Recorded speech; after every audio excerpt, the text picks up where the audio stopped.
Donc, bonjour à toutes et à tous. Alors, bienvenue à la 15e édition des ANED. Donc, je suis Lucille et je serai l'animatrice de cette conférence aujourd'hui qui touche au thème de la transidentité et du sexisme dans le milieu du sport. Donc, avant de commencer cette conférence, je vous propose de regarder le message de Anne Rivière, directrice du PGE et du MSI de TBS.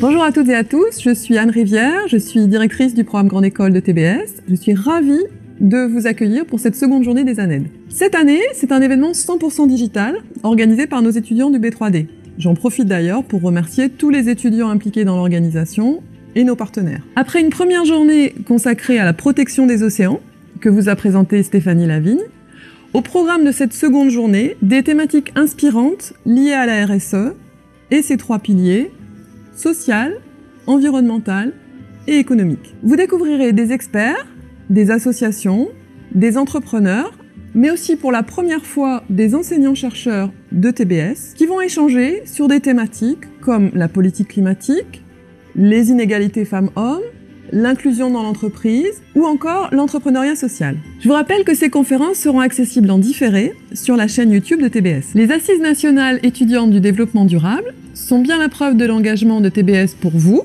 futurs acteurs de la responsabilité sociétale de l'entreprise et du développement durable. Je vous souhaite une belle journée, riche en échanges et en réflexions.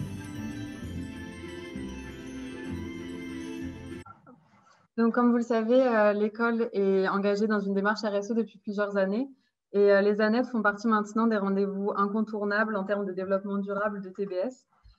Donc ainsi, je suis ravie d'accueillir aujourd'hui et de vous présenter Madame Sandra Forgue, qui est séiste française, ancien champion olympique de canoë biplace, auteur de Un jour peut-être, journal d'un champion olympique devenu femme, et présidente du conseil d'administration du Centre de ressources, d'expertise et de performance sportive, qui va donc nous parler de transidentité et de sexisme dans le milieu du sport. Juste avant de lui laisser la parole, je vous demande de ne pas allumer vos caméras. La conférence se déroulera en deux temps. Donc d'abord 30 minutes d'intervention de Madame Forgue et puis 15 minutes de questions que vous pouvez poser via le chat et que je lirai pendant le temps imparti. Donc Madame Forgue, c'est à vous.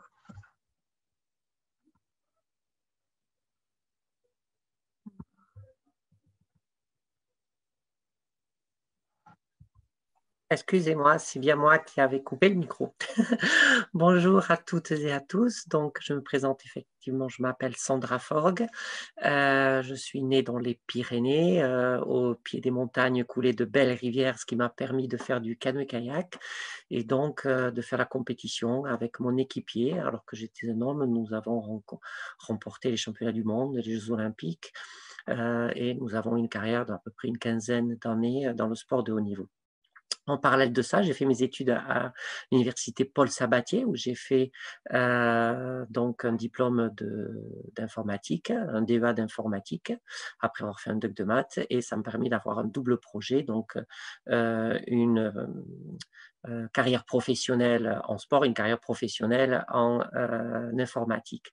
Donc, ce sont mes, on va dire, expériences au niveau de différentes associations, au départ de clubs, puis ensuite au niveau des comités régionaux, puis fédération française, fédération internationale, qui m'a permis aussi d'acquérir des compétences dans le milieu du sport sur tout ce qui est gestion du sport en règle générale. Et je me suis retrouvée comme ça, présidente du conseil d'administration du club. Alors, je ne suis pas la directrice, ce n'est pas mon travail, je suis bénévole à ce titre, mais je m'occupe de toute la stratégie du sport et de l'évolution du sport, notamment en Occitanie, au travers du CREPS. Donc aujourd'hui, l'idée est de vous parler de mes différentes compétences et aussi de ma vie, puisque comme il a été dit en introduction, je suis une personne transgenre. J'ai fait une transition sur le tard à 46 ans. Aujourd'hui, j'en ai quelques années de plus. Et ce sont toutes ces expériences qui aujourd'hui me permettent de me présenter devant vous pour discuter de tout le sexisme et de toute la problématique de l'inclusion dans le sport.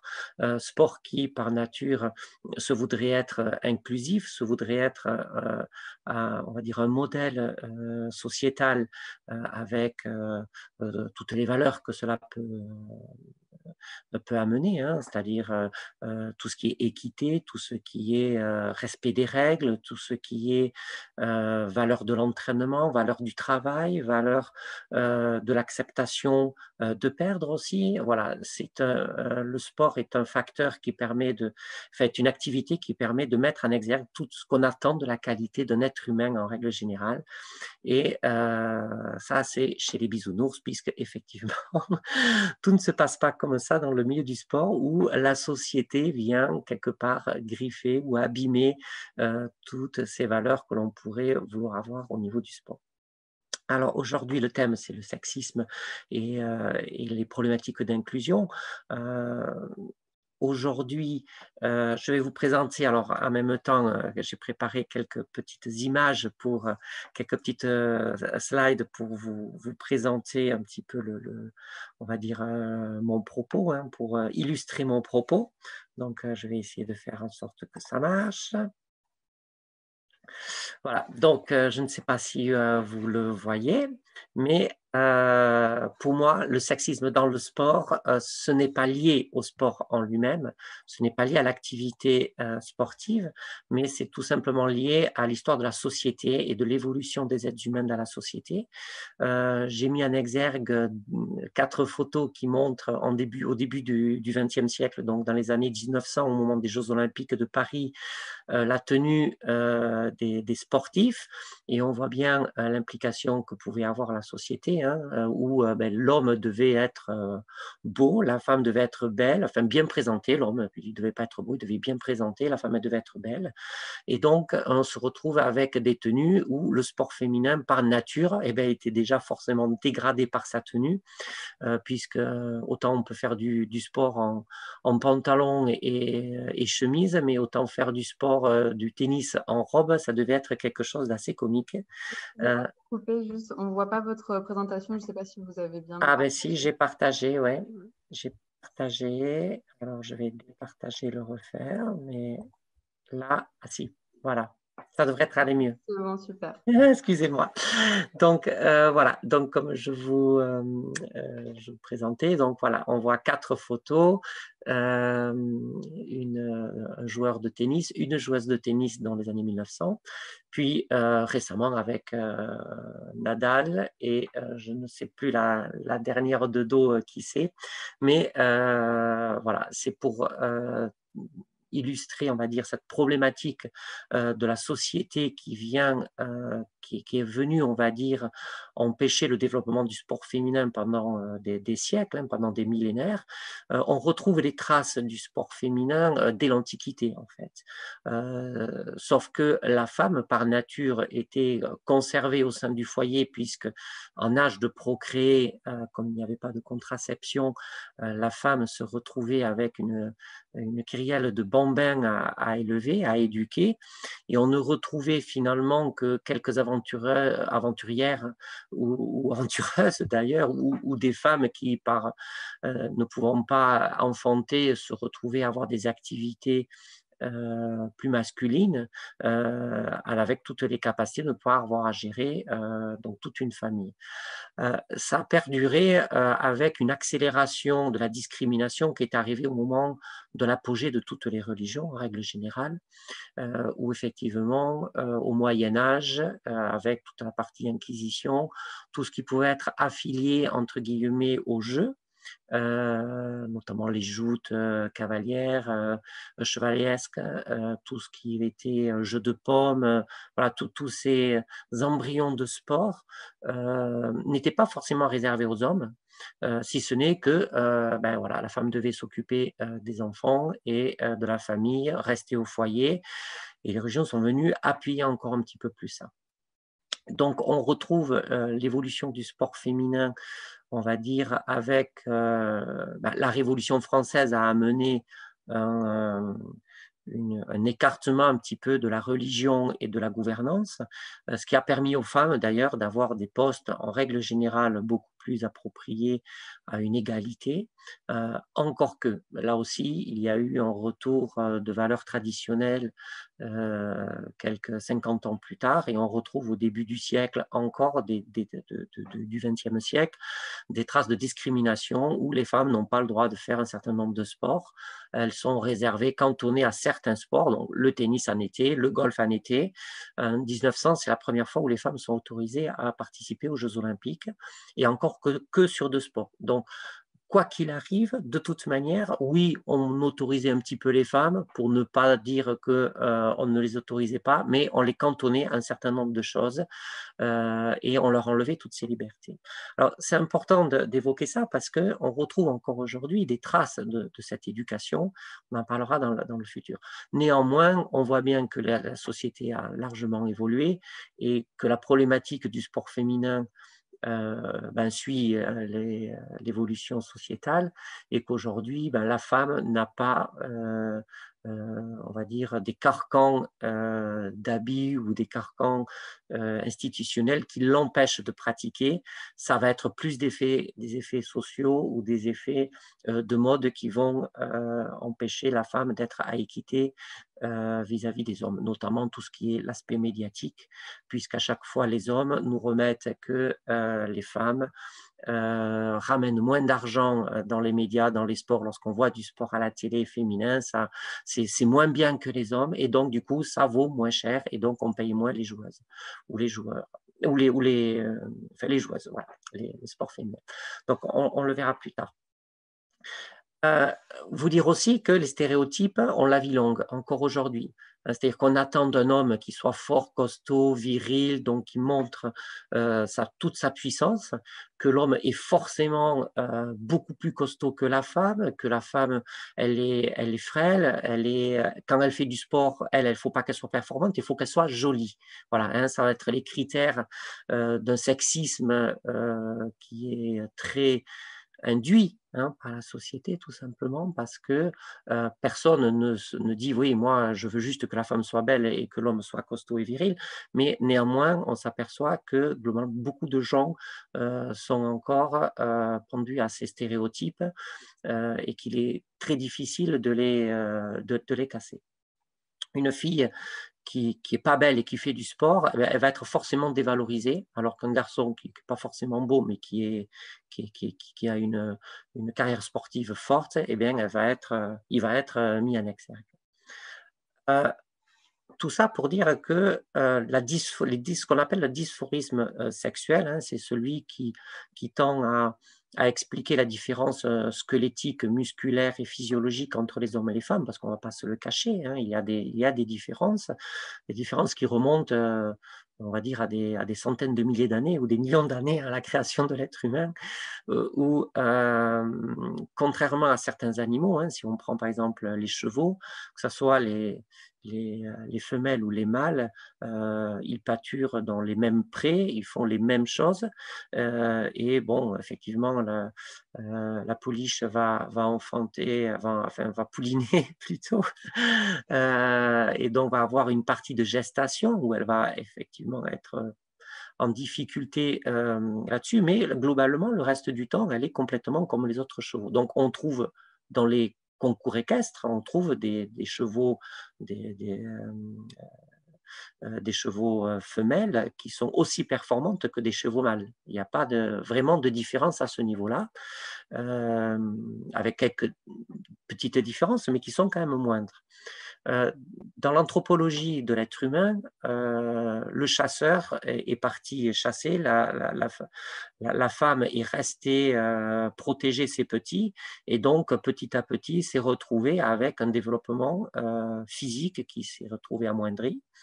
Et on va parler globalement de masse, de généralité, hein, au moins de majorité. Mais on retrouve dans toute la société, toutes les sociétés, des choses qui sont très différentes. Si on peut retrouver des femmes qui sont très grandes, très costauds, avec des hommes qui sont finalement pas si costauds que ça, y compris dans le monde du sport, où je vous ai mis 2 photos.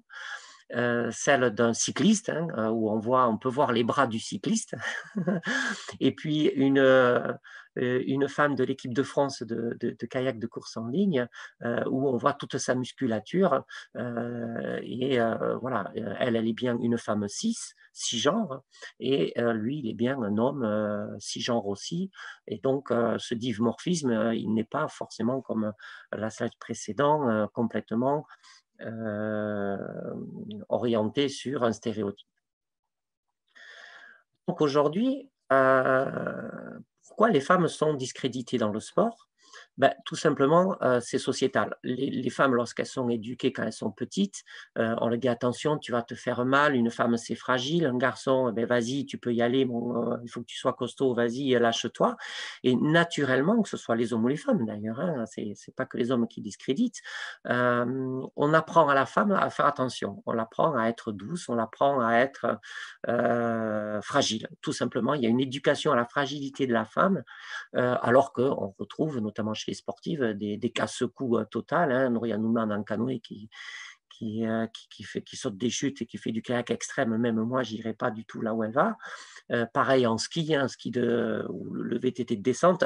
Ne parlons pas de la gymnastique, hein, qui est quand même un sport entre guillemets très féminin au départ.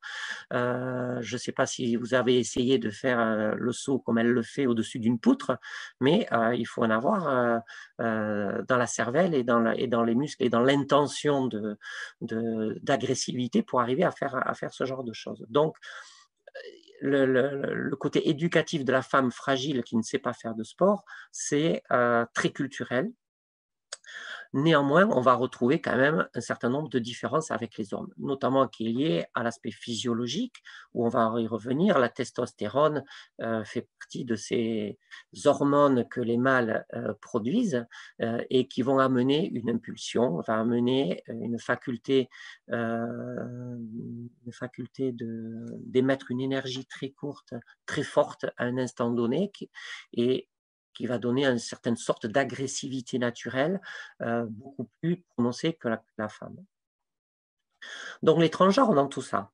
Les transgenres dans tout ça, ben, c'est comme le sport féminin empire, c'est-à-dire que la discrimination, elle est totale dans la mesure où il y a deux facteurs. Le premier, c'est que les hommes ont cette sensation, alors pas tous, mais en grande majorité, d'être quand même des êtres supérieurs physiquement, et ils sont éduqués comme ça. Donc, c'est facile pour eux de dire, parce que moi, je le sais très bien, puisque j'ai été éduqué comme ça.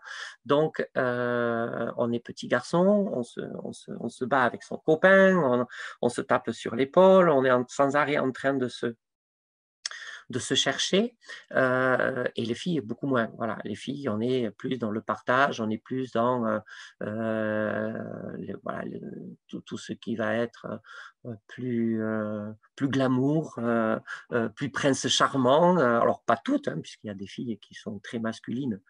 C'est bien le terme qu'on utilise, alors qu'elles ne sont pas très masculines, c'est qu'elles sont elles-mêmes ce qu'elles sont, et qu'une femme n'est pas forcément glamour ou n'est pas forcément dans le contexte de douceur. Et pareil, il y a des hommes qui ne sont pas du tout dans le combat, qui ne sont pas du tout dans la confrontation, mais qui sont plus dans cette douceur-là. Mais de façon globale, l'homme voit la femme comme quelqu'un de doux, et la femme voit l'homme comme quelqu'un d'agressif et de supérieur. Donc, ce qui se passe, c'est que la personne transgenre, notamment dans le sens de celui que j'ai fait, c'est-à-dire d'homme vers femme, ben, nous sommes des hommes qui sont devenus faibles. Et on ne comprend pas, les hommes ne peuvent pas comprendre comment il est possible qu'un homme devienne une femme, parce que c'est s'affaiblir, et ça leur est assez insupportable. Donc c'est très compliqué pour les hommes de considérer les personnes trans, notamment comme étant des femmes. Alors on trouve sur le net beaucoup de personnes qui veulent utiliser le sport féminin pour discréditer le sport chez les trans, et en disant, mais écoutez, et on trouve beaucoup d'hommes qui s'insurgent en disant, mais regardez, le sport féminin, il est en danger parce que si les trans sont autorisés à faire du sport, mais il n'y aura plus de sport féminin. On retrouve aussi ce discours dans certaines athlètes de très haut niveau, mais tout ça n'est fondé sur aucune étude sérieuse, aucune on va dire, étude de chiffres. Hein, et donc, l'idée, c'est d'y voir beaucoup plus clair là-dessus. Alors, si on regarde un petit peu les réseaux ou si on discute avec des gens, on retombe toujours sur les mêmes cas qui ont défrayé la chronique. Donc, il y a effectivement Semenya, donc la sprinteuse que l'on ramène, qui est une personne, alors pour le coup, ce qu'on appelle intersexe, hein, c'est-à-dire que c'est une personne qui n'a pas un génome chromosomique XY ou XX, mais qui a un génome différent avec des parties hommes, des parties femmes, et effectivement, elle a des gonades masculines, et ce qui fait qu'elle a une production de testostérone très élevée. Donc, Semenya ne fait pas partie des personnes trans, c'est une personne qui est comme elle n'a pas changé de genre, c'est une personne qui est, alors là il y a tous les termes possibles, bigenre ou agenre ou tout ce que l'on veut, c'est ce qu'on appelle les intersexes, et la pauvre, elle fait ce qu'elle peut, et la discrimination qu'elle a fait, qu'elle a subie, la violence surtout, n'est pas à la hauteur de ses performances, y compris personnelles, en dehors de toute compétition et de tout l'entraînement qu'elle a mis. Mais c'est un cas à part. Pareil, on voit des images de handball où on voit une joueuse de handball trans qui fait à peu près 3 fois le volume de sa compatriote, qui elle-même est très petite. Voilà. Donc là, on est encore dans le cas d'une discrimination volontariste où on prend, si vous regardez les autres joueuses à côté, elles sont quasiment à la hauteur de la grande, c'est l'autre qui est minuscule, et on a voulu mettre ça en exergue pour montrer qu'il ne fallait absolument pas introduire les trans dans le sport. Il y a aussi une trans américaine, là, avec toutes les exagérations des Américains, d'une personne qui n'a aucun traitement hormonal, qui n'a aucun abaissement de taux hormonal et qui court chez les filles. Donc là aussi, on verra qu'il ne faut pas faire n'importe quoi. Dans le rugby féminin, il y a aussi le cas d'une rugbyman féminin qui faisait du rugby masculin et qui est particulièrement costaud, mais là aussi on fait que des screenshots d'images pour la discriminer. Pareil pour la cycliste, hein, qui s'appelle McKinnon, si mes souvenirs sont bons, qui a gagné et qui, elle aussi, a été discriminée sans aucune explication ni scientifique ni autre, mais uniquement parce qu'elle était grande et costaud. Voilà. Elle ne gagne pas tout le temps, elle se fait battre, y compris par sa compatriote qui est médaille de bronze et qui est toute petite, donc on verra que ça ne fait pas tout. Voir aussi que dans les discriminations, dans les trans dans le sport, on peut avoir des confusions. Si on prend Samantha Stosur, qui est une Australienne de tenniswoman, on voit bien que c'est une femme cis, hein, en rose, elle est très costaud et ça ne pose problème à personne. Voilà. Si vous prenez en dessous, donc vous avez Renée Richards, qui était trans, qui a fait une carrière internationale de tennis, qui a été aussi entraîneuse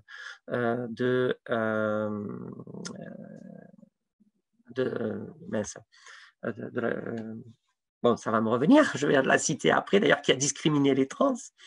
On voit bien qu'elle a des tout petits bras et que son avantage physique par rapport à Samantha n'y est pas du tout. Voilà. Donc, là, encore une fois, on l'a beaucoup discriminé, Renée Richards, alors que forcément, il y avait pas de quoi à l'époque, c'était uniquement par ces stéréotypes de une trans, c'est un ancien homme, donc forcément, c'est beaucoup plus costaud qu'une femme cis, et on verra que c'est pas forcément vrai. Donc, pareil pour le VTT, hein, vous avez la numéro 1 mondiale qui est donc une femme qui est plutôt très costaud, hein, qui est cis, et à côté de ça, il y a une trans qui a été aussi très discriminée dans le sport et qui n'est pas du tout dans les premières places mondiales, mais enfin qui va au championnat du monde. Et si vous les comparez, il n'y a aucune différence entre les deux. Et donc, ce stéréotype de dire les hommes, les trans, ce sont des anciens hommes, donc forcément plus costauds et à éliminer du sport féminin ou vont éliminer le sport féminin, tout ça n'a aucun fondement aujourd'hui. Donc, on peut voir, hein, la discrimination, elle est partout. Si vous allez sur le net, c'est vraiment un déferlement de haine envers les trans et le sport. Donc, c'est Martina Navratilova, donc je cherchais le nom, qui elle-même a été entraînée par une trans et qui pourtant donne dans des interviews, bon, elle s'en excusait un petit peu après, mais dans cette peur de voir arriver, pareil, dans ces stéréotypes des trans qui vont exploser tout le sport féminin, ben, il y a une levée de bouclier qu'on retrouve et vous pouvez lire, les termes sont vraiment très discriminants et très violents vis-à-vis de personnes, rappelons-le, hein, de ce que c'est une personne trans, c'est quelqu'un qui vit dans la douleur, qui ne comprend pas le genre dans lequel elle a été assignée à la naissance, qui se retrouve à devoir gérer cet handicap de corps. Lorsqu'on décide de faire une transition, c'est d'une violence inouïe, il faut se déconstruire, il faut, entre guillemets, tuer l'homme pour faire naître la femme. Il y a des traitements médicaux, hormonaux qui sont très compliqués, très longs. On vit des moments très difficiles. Et donc, d'avoir cette discrimination supplémentaire qui n'est pas du tout justifiée, ben, c'est quelque chose qui est encore plus violent vis-à-vis des trans. Et quand on entend dire que demain, des gens vont faire des transitions uniquement pour performer en sport, ben, c'est un petit peu dire, ben, il y a des gens qui vont se casser des jambes ou qui vont avoir des accidents de voiture pour pouvoir faire de l'handisport. En gros, c'est ça. Je n'imagine pas une seule personne en handisport qui ait fait exprès de se blesser pour pouvoir faire les jeux handisport. Donc, c'est la même chose pour les trans dans le sport. Je ne vois pas comment une seule personne pourrait avoir l'idée de faire une transition de genre uniquement pour performer en sport. Enfin, ça n'aurait aucun sens. Vu la violence et vu ce qu'il faut faire pour le faire, c'est tout bêtement complètement incompréhensible que des gens puissent même penser ça.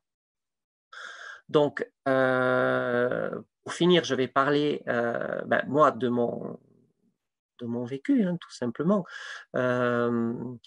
On voit bien, y compris encore sur le net, hein, du sexisme toujours envers les femmes, dans tout ce que l'on peut rencontrer d'écrit, et c'est même accepté dans la société. Voilà, on parle du sexe faible, donc étiqueter sexe faible, ça c'est l'Équipe qui écrit ça, hein, c'est carrément un journal qui pourtant est très LGBT compliant, mais pour le coup, un article alors je ne sais pas si c'est volontaire d'avoir mis ça, mais globalement, on nous explique pourquoi les femmes sont moins fortes que les hommes dans le sport.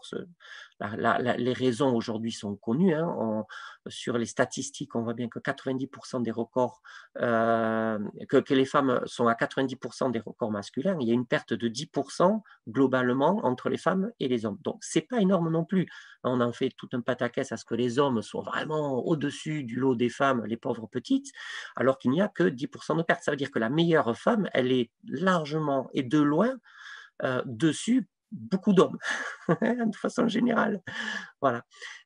Les raisons, bah, il y en a 3 essentielles. Hein. C'est la VO2 max, c'est-à-dire que c'est la différence de la quantité d'hémoglobine qu'on peut retrouver dans le sang chez les femmes par rapport aux hommes. Il y a une perte globalement de 20%. Chez la fréquence cardiaque maximale, il y a une perte de 10%, et sur les masses musculaires, qui sont liées notamment à la testostérone et à l'œstrogène pour la masse grasse, il y a une perte de 7%, donc une augmentation de 5%. Donc, moi, si je regarde ce qui s'est passé pour moi, globalement, je me suis mise au marathon, alors en amatrice, hein, bien évidemment, puisque mon sport, c'était le canoë-kayak, mais je me suis mise en amatrice au sport, mais au moins, c'est quelque chose que l'on peut mesurer. Et globalement, en 6 mois de traitement hormonal, j'ai perdu 15% de mes facultés par rapport à mes performances en tant qu'homme, puisque j'ai fait un marathon juste avant mon traitement, et j'ai fait un marathon 6 mois après et 1 an après. J'ai perdu 15% de mes performances. Je suis passé de 3h15 au marathon à 3h50 en moins de 6 mois, avec le même entraînement, les mêmes muscles, avec absolument tout pareil, avec une perte d'hémoglobine de 8%, Et j'avais déjà un taux très faible, en fait. Hein. C'est-à-dire que chez les hommes, je n'avais pas une VO2 max très forte. J'avais beaucoup de puissance, et ce qui permet de faire du kayak. Mais en VO2 max, je n'ai pas une grosse VO2 max, ce qui fait que j'ai quand même perdu une VO2 max alors qu'elle était déjà pas très élevée. Au niveau de la fréquence cardiaque maximale, j'ai une perte de 13%. C'est-à-dire que sur un même effort, lorsque j'étais à 140 de pulsations, pour le même effort, je suis monté à 160 de pulsations. Ça montre bien la différence qu'il y a eu entre les deux. Et donc que je suis aujourd'hui descendu en dessous de la perte de ce qu'une femme peut avoir vis-à-vis d'un homme. Et sur la masse musculaire, j'ai perdu 5 kilos. Et j'en ai pris 6 en Grèce, donc pour vous dire un petit peu la différence entre deux. Alors, c'est volontaire, hein, il n'y a pas de souci là-dessus, hein, je suis plutôt contente de mes formes aujourd'hui, mais voilà, sur la performance sportive, moi aujourd'hui j'ai une perte de 15%, là où dans la moyenne des femmes et des hommes, on est sur du 10%. Donc aujourd'hui, penser qu'une femme trans discrimine, enfin peut tuer le sport féminin, ce n'est pas une réponse aussi évidente et on ne peut pas s'arrêter à une pure interdiction par rapport à ça. Alors, est-ce qu'il faut tout permettre? La réponse, bien sûr que non. Je pense que la science, aujourd'hui, doit faire son travail. Aujourd'hui, on a utilisé quelques pseudo-scientifiques, notamment des physiologues et des psychologues qui ont essayé d'expliquer, mais en connaissant la réponse, hein, en voulant expliquer qu'il ne fallait pas inclure les trans dans le sport, eh bien, ils ont essayé de le prouver et ce n'est pas ça la science. La science, c'est de partir sur des faits objectifs et d'en avoir des conclusions. Qu'est-ce qu'il faut permettre? Le sport et le loisir et le sport santé hein, doivent être vraiment des facteurs d'inclusion. Donc, dans tous les clubs, dans toutes les fédérations, il faut absolument que les trans puissent faire du sport et puissent s'insérer dans la société. Par contre, pour le haut niveau, c'est beaucoup plus compliqué. Il faut faire attention. Il y a des effets techniques, des effets éducatifs, des effets à mesurer qui ne sont pas uniquement ceux du côté physiologique. Et il faut absolument que ces études aient lieu. Et aujourd'hui, il n'y a pas vraiment d'études qui sont menées. Elles sont que parcellaires. Elles sont que sur le côté physiologique et pas du tout sur le côté apprentissage.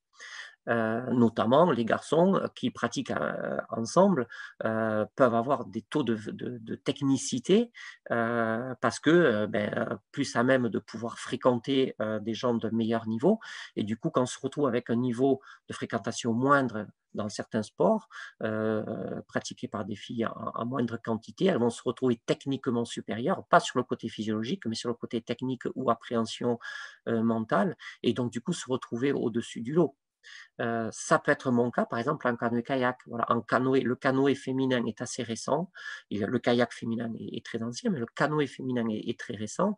Et moi, j'ai 40 ans d'expérience de canoë derrière moi. Donc, effectivement, même si aujourd'hui, je soulève moins et que je tire moins qu'une fille génétique, je vais peut-être lui passer devant à cause de la technique. Que pouvons-nous faire? Promouvoir le sport féminin, je pense que pour la règle générale sur le sexisme dans le sport, y compris pour les trans, partout où il y a de la discrimination des femmes, il y a de la discrimination des trans en général. Et donc, si on veut aider les trans dans le sport, il faut surtout promouvoir le sport féminin, promouvoir l'éducation du sport, y compris chez les petites filles et chez les adolescentes, parce que chez les petites filles, aujourd'hui, c'est acquis. Chez les adolescentes, c'est plus compliqué. On a beaucoup d'adolescentes qui arrêtent le sport à l'adolescence pour différents facteurs, y compris sociaux, parce que c'est plus sympa d'aller faire autre chose que du sport. Et on a une forte perte des femmes dans le sport à ce niveau-là. Et puis tout simplement lâcher la main, quoi. C'est-à-dire ne pas à chaque fois dire la petite fille tu vas te faire mal. Non, une petite fille n'est pas plus fragile qu'un garçon, c'est pas vrai. Surtout dans les âges jusqu'à 18, 20 ans. Voilà. Après, effectivement, la testostérone et la masse musculaire des hommes matures peut amener une certaine solidité, mais chez les filles et chez les petits garçons de 10 jusqu'à 15 ans, il n'y a quasiment aucune différence. Ça se passe après. respecter les personnes transgenres, ça je crois que c'est important dans la transition où le combat pourrait exister, parce que si aujourd'hui c'est à peu près accepté, ce n'est pas forcément compris la transidentité, et qu'au moindre dérapage, il y a cette sensation d'infériorité. Les stéréotypes des trans qui sont encore sur les cabarets ou dans les bois de Boulogne sont encore très forts, et que une trans, c'est un homme qui est raté, quoi. Donc, c'est encore ces stéréotypes qu'il faut faire sauter. La transidentité est quelque chose qui existe depuis que l'homme et la femme existent. Simplement, on a mis sous forme de tabou. Aujourd'hui, on arrive à peine à exister socialement, et ce serait dommage que le sport soit un des facteurs d'exclusion de ces personnes. Donc, il faut les aider à s'inclure dans la société et dans le sport et dans toutes les activités culturelles. Voilà. Merci beaucoup, Madame Ford, pour cette intervention et de nous avoir partagé votre expérience. Donc, je vous laisse poser des questions dans le chat si vous en avez. En attendant que vous écriviez vos questions, moi, j'en avais une qui m'est venue pendant votre intervention. Est-ce que vous avez rencontré des obstacles à votre transition? Alors, je n'ai pas vraiment rencontré les obstacles. Les obstacles, c'est plutôt moi qui me les suis mis. Je pense que l'obstacle principal, c'est son acceptation soi-même déjà, d'accepter cette différence, d'accepter qu'on puisse se retrouver dans un corps qui n'est pas celui auquel on aspire. Au départ, qu'on aspire, et puis ça devient assez violent dans sa tête, c'est-à-dire qu'on ne comprend pas pourquoi on n'est pas du genre opposé. Tout ce qui est du genre opposé nous attire, on s'assimile à ce genre opposé, mais on n'est pas de ce genre opposé, et donc il y a d'abord cette acceptance. Ensuite, le fait de s'accepter, moi aujourd'hui, la société a quand même fait un pas énorme, notamment chez les jeunes générations. Alors, c'est plus compliqué sur les anciennes générations parce que ça n'existait pas. Moi, quand j'étais adolescente, la transidentité n'existait pas. Donc, moi, je ressentais quelque chose qui n'existait pas. Donc, autant vous dire que je me cachais puisque ça n'existait pas. Les jeunes d'aujourd'hui n'ont pas cette problématique. Les sites Internet sont nombreux pour expliquer et présenter la transidentité. Néanmoins, dans le monde du travail, je pense que c'est encore très compliqué parce que pareil, notamment, alors pas moi aujourd'hui, puisque je travaille pour une société qui en plus travaille dans l'inclusion, notamment des personnes en situation de handicap, j'ai eu aucune difficulté à m'intégrer dans cette société. Par contre, je sentais que dans mon ancienne société, là où on m'avait connu en tant qu'homme, j'étais plus devenu la même personne, j'étais plus devenu la même personne forte, solide. J'avais fait cette transition, donc j'étais devenu quelqu'un sur qui on pouvait peut-être pas trop compter. Donc il y avait une transphobie latente qui n'était pas avérée, puisqu'ils m'ont aidé à faire la transition, mais j'ai senti petit à petit qu'on me placardisait, et jusqu'à ce que moi, j'ai pris la décision de changer de travail pour m'épanouir davantage. Alors, ça aurait pu être juste moi, ou juste un effet, mais sur 4 copines qui avaient des postes à haute responsabilité dans des entreprises, c'est arrivé à peu près la même chose. Donc, j'imagine qu'il y a un facteur quand même de discrimination lorsqu'on a connu l'homme. Si cet homme devient une femme, c'est qu'il devient faible. Et s'il devient faible, on ne peut plus lui donner les rênes de choses importantes. Donc là, je crois qu'il y a encore un travail assez élevé à avoir, dans le sens où, d'abord, arrêter de penser que les femmes sont faibles. Ça, je crois que c'est le facteur principal. Une femme, ça peut être plus forte qu'un homme sur beaucoup de secteurs. Et donc, arrêter cette discrimination de la femme. Et si on arrête la discrimination de la femme, il n'y aura pas la discrimination des trans, parce que de toute façon, qu'on soit homme ou femme, ce sera pareil. Là, comme la femme n'est pas aujourd'hui égale de l'homme, alors la trans n'est pas non plus l'égale de l'homme, et donc on la discrimine. Donc, je crois que ce sont des facteurs d'évolution sociétale qu'il faut promulguer et promouvoir. Okay. Du coup, on a une question dans le chat qui est un petit peu liée à ce que vous disiez, qui nous demande, vous êtes-vous senti plus accepté par les femmes que les hommes dans votre choix de transition? Complètement. Complètement, c'est-à-dire qu'un homme ne comprend pas qu'un homme peut devenir une femme.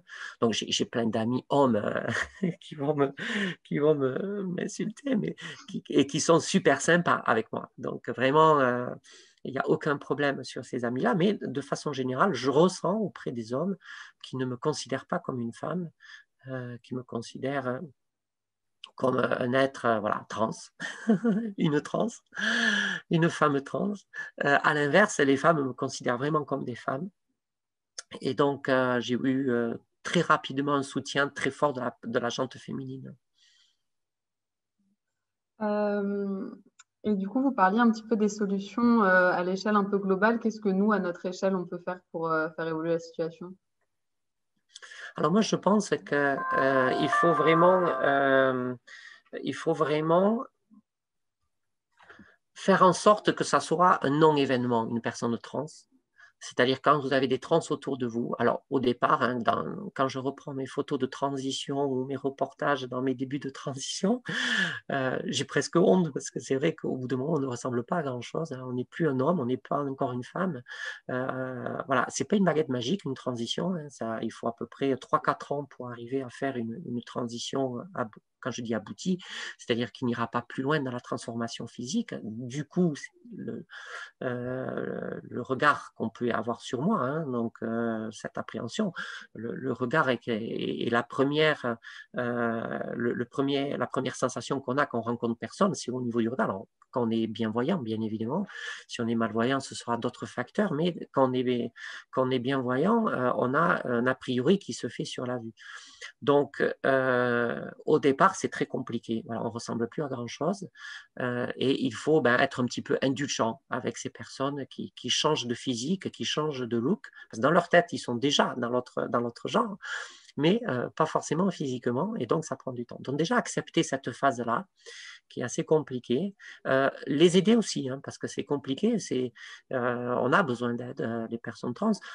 L'homosexualité, ce n'est pas du tout la même chose. Une personne homosexuelle, ça la regarde et elle n'est pas déjà obligée de la montrer. Alors, il y a des discriminations. Lorsqu'on le sait, on peut discriminer une personne homosexuelle, mais je dirais, elle peut se fondre dans la masse, quoi. Elle n'est pas obligée de le montrer ou de l'accepter. Alors, c'est quelque chose d'un petit peu compliqué parce que on aime vivre avec toute la liberté que l'on veut qu'on puisse se donner. Et la France est quand même un pays qui est largement évolué positivement dans ce secteur. Mais c'est vrai que la transidentité, ça se voit. Forcément, ça se voit. Et donc, on ne peut pas le cacher et on est en frontal immédiatement. Donc, il faut que vos générations soient indulgentes dans cette phase transitoire. Et puis, pareil, qu'on arrête avec ces discriminations hommes-femmes au travail, hommes-femmes dans la société en règle générale. Et on sait que le sport est un facteur de vision de la société ou de l'état de la société. Hein, le sport est rentré dans une violence inouïe au niveau des stades, au niveau de certains supporters, et qui est à l'image de la violence qu'on retrouve de plus en plus dans la société. Et pareil, les discriminations et la transphobie ou l'homophobie dans le sport est à l'image de ce que l'on vit de façon générale. Donc, il faut vraiment faire en sorte que tout ça saute, que la femme n'ait plus à se justifier et que la trans n'ait plus à se justifier non plus. Nous sommes des êtres humains, nous avons un cerveau, c'est ce qui nous différencie des êtres humains, c'est ce côté, on va dire, de conscience, hein, de conscience de soi. Alors, il faut prendre conscience de soi et prendre conscience que il n'y a rien qui est facile et qu'on vivra une société meilleure si l'inclusion est totale. Merci beaucoup. On a une dernière petite question rapidement. Quel conseil vous donneriez à une fille pour lutter contre le sexisme dans le sport? Moi, je crois qu'il faut qu'elle ait peur de rien. Voilà. C'est-à-dire que un facteur déterminant pour lesquels les trans ont une faculté supérieure à une fille génétique, c'est l'inhibition qu'elle peut avoir face à une compétition ou face à un événement. Il ne faut pas avoir honte de vouloir gagner, il ne faut pas avoir honte il faut pas avoir peur de se faire mal, il ne faut pas avoir peur d'en chier, comme on dit dans le sport, hein, tout simplement. Et donc, il ne faut pas se minimiser, et il faut oser faire des choses. Et toutes les filles qui le font, ça marche, tout simplement. Merci beaucoup. Alors, j'ai une question qui vient d'arriver aussi. Est-ce que vous pensez que les sports exclusivement féminins ou exclusivement masculins sont un obstacle dans l'égalité femmes-hommes dans l'inclusion? Alors, je pense qu'il faut protéger le sport féminin parce que ces 10%, ils y sont. Ces 10% d'infériorité physique des femmes par rapport aux hommes. Ce dimorphisme, il existe, donc il faut le respecter. Et je pense que c'est ce qui doit conduire aux différentes règles du haut niveau pour la pratique, la participation des trans dans le sport. Il faut faire attention à ce que l'équité homme-femme soit respectée. Quand faire se peut, les femmes puissent faire le même sport que les hommes, il faut le faire. Hein, rappelons que dans la voile, les femmes ont les mêmes facultés que les hommes et font les mêmes compétitions, tout simplement. Il faut voir aussi qu'il y a des trails de très longue distance qui ont été gagnés par des femmes. Donc, il y a des sports pour lesquels c'est possible, des sports où vous ne savez pas. Là, le 100 mètres, ce ne sera jamais possible. Une femme ne pourra jamais courir aussi vite le 100 mètres qu'un homme. Donc, il faut le respecter et il faut respecter ces règles de façon à ce que chacun puisse s'épanouir. Comme il faut respecter les catégories. Hein, si on fait faire du sport, si on a une catégorie jeune, c'est parce qu'un jeune ne sera jamais aussi performant qu'un adulte. Et respecter aussi les vieux, c'est-à-dire la catégorie des masters, tout simplement parce que les masters, une passé un certain âge, vous n'avez plus non plus les facultés physiologiques que vous pouviez avoir. Donc, le respect des catégories, c'est respecter on va dire, une certaine équité pour qu'il puisse y avoir un jeu qui soit intéressant pour tout le monde. Super. Merci beaucoup pour toute votre intervention. Merci d'avoir accepté de participer aux ANED cette année. Donc, le replay de cette conférence sera disponible sur la page YouTube de TBS. Et puis aujourd'hui, les conférences continuent jusqu'à midi et on se retrouve du coup en avril pour la 15e édition des ANED. Merci à toutes et à tous. Merci. Beaucoup.